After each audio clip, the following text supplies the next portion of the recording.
तो hello friends, स्वागत है आप सभी को हमारे इस एजुकेशन में गुप्ता जी में। तो आप सभी के लिए मैं 30 मोस्ट इम्पोर्टेंट क्वेश्चन लेकर आ चुके हैं दोस्तों, जो कि हिंदी का है। इसको आपको सही से नोट कर लेना है। आर्ट्स वालों के लिए है, क्लास 12 के लिए। तो इसको आपको सही से नोट करना है। सारे बोर्ड एग्जाम में पूछे जाने वाले प्रश्न दोस्तों 100% बोर्ड परीक्षा में इसी में से आने वाला है। तो क्या करना है, इसको आपको सही से नोट कर लेना है।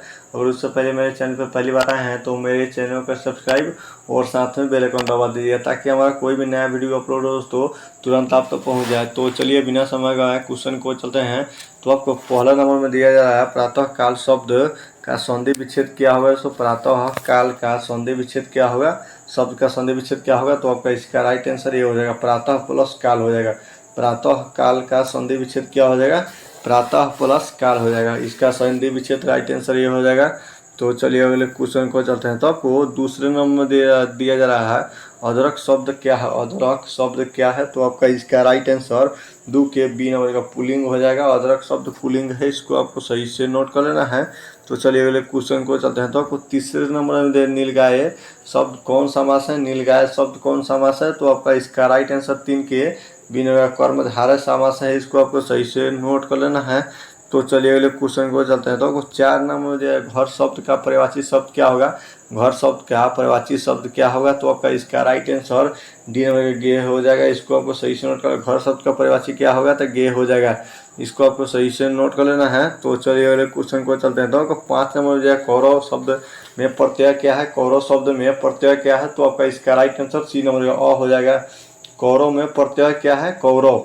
कौरव मतलब लास्ट का जो आता है वही प्रत्यय होता है, मतलब इसका कौरव में लास्ट में आ रहा है अ, तो वही इसका राइट आंसर अ हो जाएगा। कौरव में कौन प्रत्यय है, तो अ हो जाएगा। इसको आपको सही से नोट कर लेना है।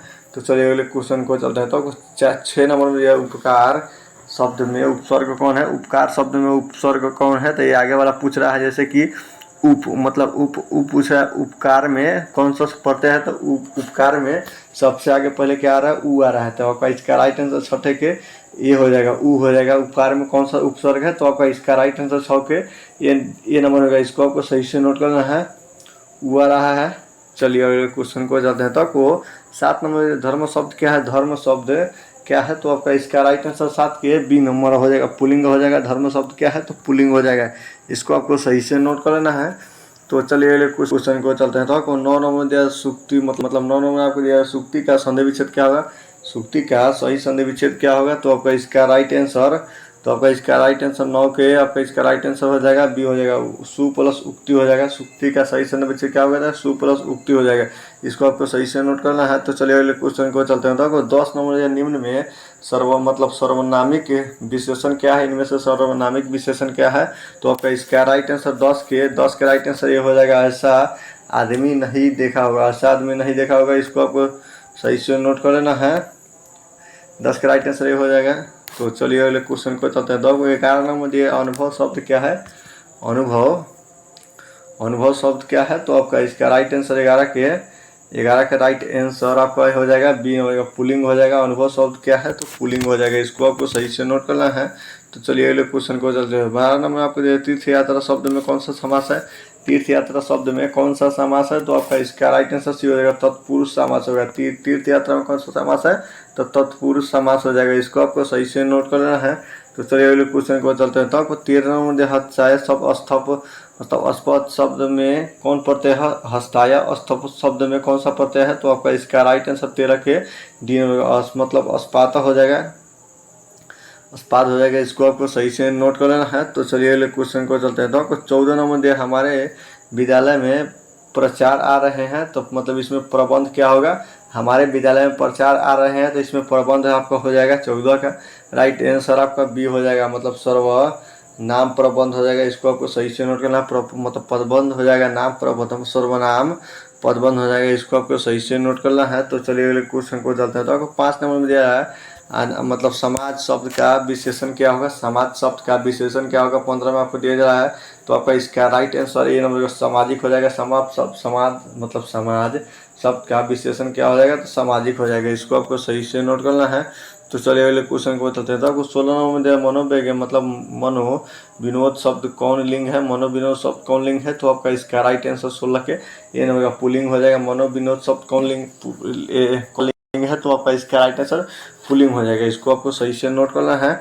तो चलिए अगले क्वेश्चन को चलते हैं। तो आपको 17 नंबर जो मुझे भी छात्रवृत्ति मिली है, सर्वनाम इसमें से क्या है, मुझे भी छात्रवृत्ति मिली है। तो इसमें से सर्वनाम कौन है, तो आपका इसका राइट आंसर 17 के आपका इसका राइट आंसर हो जाएगा। ये नंबर मतलब पुरुषवाचक हो जाएगा। इसको आपको सही से नोट कर लेना है।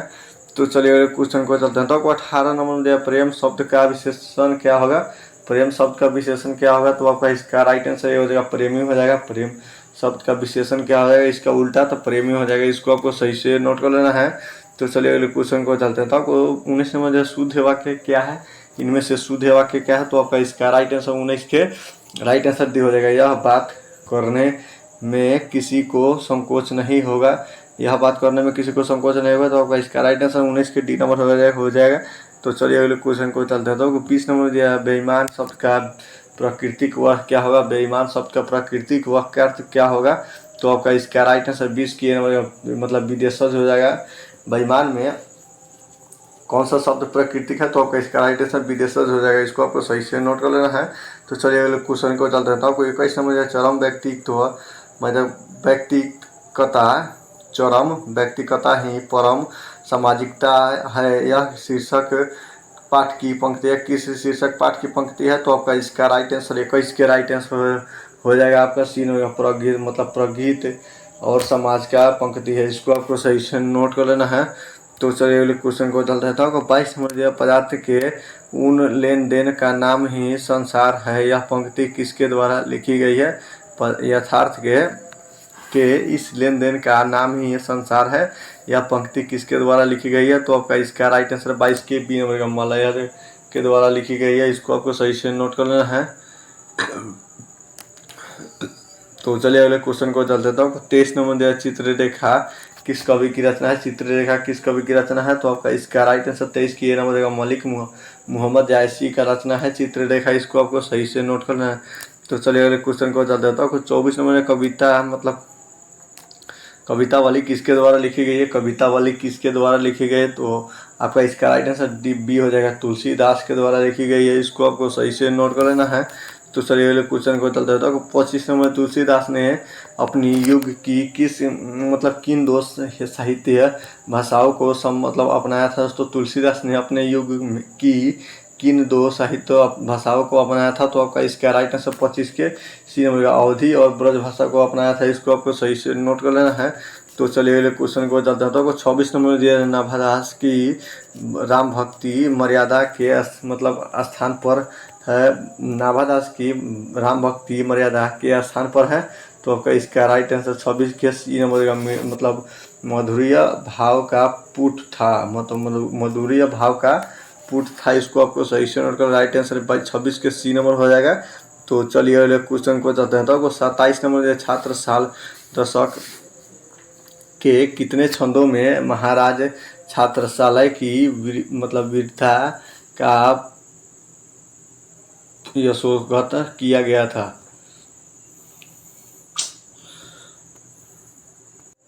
तो आपको 27 नंबर में छत्रसाल दशक के कितने छंदों में महाराजा छत्रसाल की वीरता का योगदान किया गया था। तो आपका इसका राइट आंसर 27 के डी नंबर 10 छंदी में हो जाएगा। इसको आपको सही से नोट करना है, 10 छंदी में हो जाएगा। इसको आपको सही से नोट करना है। तो चलिए अगले क्वेश्चन को चलते हैं। तो आपको 28 नंबर दिया कंकाल का मतलब कंकाल उपन्यास मतलब उपन्यास कंकाल उपन्यास किस कवि की रचना है, कंकाल उपन्यास किस कवि की रचना है। तो आपका इसका राइट आंसर 28 के बिना जयप्रकाश की रचना है कंकाल कवि। इसको आपको सही से नोट कर लेना है। तो चलिए अगले क्वेश्चन को चलते हैं। तो 29 नंबर दिया मैं मतलब असहाय विवश बैठी ही रह उठ गया छोरा मेरा, यह पंक्ति किस शीर्षक कविता से है। तो आपका इसका राइट आंसर 29 के सी नंबर का पुत्र वियोग का है। इसको आपको सही से नोट कर लेना है। तो चलिए अगले क्वेश्चन को जाते हैं। तो 30 नंबर दिया पंजाब की भाषा तथा लिपि की समस्या किन लेखक की रचना है। इसको आपको सही से नोट कर लेना है। राइट आंसर 30 के ये हो जाएगा भगत सिंह हो जाएगा। इसको आपको सही से नोट कर लेना है। तो इसका राइट आंसर ये हो जाएगा। इसको आपको सही से नोट करना। उम्मीद करता हूँ वीडियो अच्छा लगा, और अच्छा लगा तो वीडियो को दे लाइक और चैनल को सब्सक्राइब। तो जय हिंद, जय भारत।